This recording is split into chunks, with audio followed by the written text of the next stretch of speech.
আসসালামু আলাইকুম। আমি এখন আছি গ্রিন শাহি পেঁপের রাজ্যে। আপনারা যারা গ্রিন শাহি পেঁপে চাষ করতে চাচ্ছেন তারা আমাদের স্ক্রিনে দেখানো নাম্বারে যোগাযোগ করতে পারেন। এই গ্রিন শাহি যে জাতটি আছে, এই জাতটি হচ্ছে একটা দীর্ঘমেয়াদী একটি পেঁপের জাত।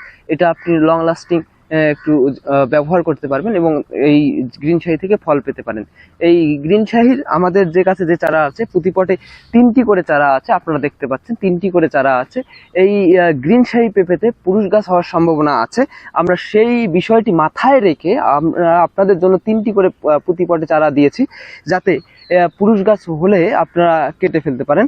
আর এর থেকে যে মাতৃ গাছ হবে, সেই মাতৃ গাছটি আপনারা রেখে আর আপনারা শতকরা 10টি কিন্তু পুরুষ গাছের দরকার আছে। এটা ভালো ফলন পেতে গেলে এটা পরাগায়নের ক্ষেত্রে প্রয়োজন হয়, সেক্ষেত্রে পুরুষ গাছেরও